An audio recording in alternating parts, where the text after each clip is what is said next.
Last time, we talked about how to do the threaded running stitch. That's what we did here with the ears. Today, we're going to do the double threaded running stitch all the way around the face. Now, the cool thing with the double threaded running stitch is that we start it exactly like the threaded running stitch. So I'm going to come up down here at the bottom right behind one of my running stitches. I'm going to pull my yarn all the way until the knot hits the back. And then I always like to turn it. It makes it a little bit easier for me. And I'm going to do my first layer exactly how I did these ears. So I'm going to weave back and forth like a snake, and the only thing I'm going to go under is my running stitch. So I'm going to start by going this way, and I'm only going under the running stitch, and then I pull it all the way until here. And remember, I want to keep it a little bit loose. I do not want to pull it tight because then it doesn't look as nice. And then the next time, I'm going to go the opposite direction, going under the next stitch.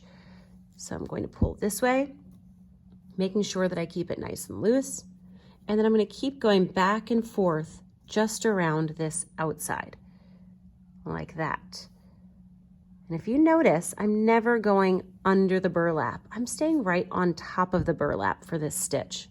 So I'm going to continue that all the way around so that you can see the next step.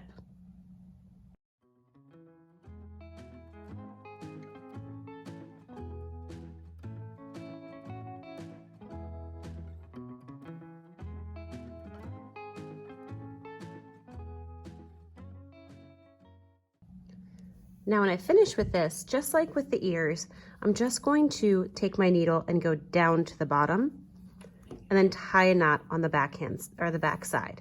Being very careful not to pull this too tight here. Okay, since this isn't very long, I don't keep my needle in for this knot. I'm just going to put this under the middle here and press it down towards the burlap. Then I can cut it off. Now to make this double threaded running stitch, we're going to do exactly the same thing, but this time we're just going to go in the opposite direction. So I'm going to take a new color just so that you can see the difference. I'm going to go underneath the burlap and come out right where my last string started and pull all the way till the knot hits the back. And then this time, it's going to look like a chain, so I need to sort of complete this little circle. I went this way first, and you can see that because my string sort of goes this way and then goes under. So instead, this time I'm going to go under that same black running stitch, but I'm going to go the opposite direction. And what you'll see is when I pull this tight, then it starts to look a little bit like a circle, like I have the other half of my circle there.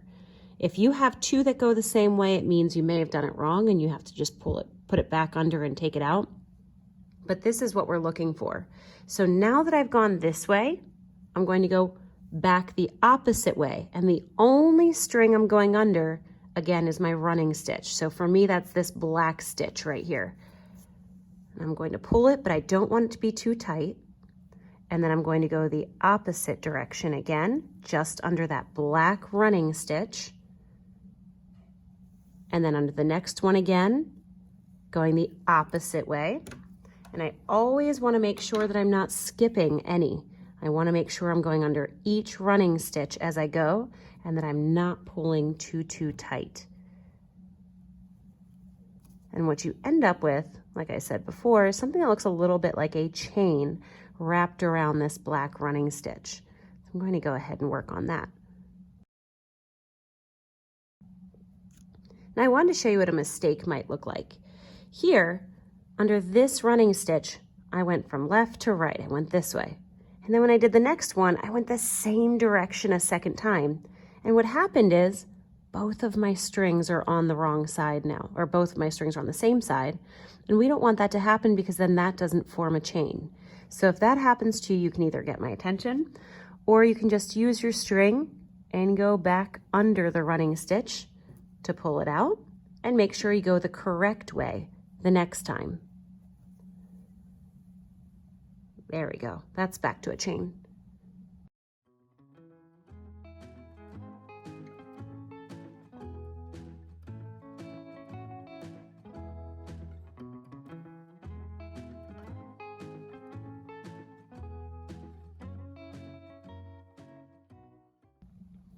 When you come to the end, just like before, you're just going to stick your needle through the burlap to the back side and pull it all the way down so you can tie a knot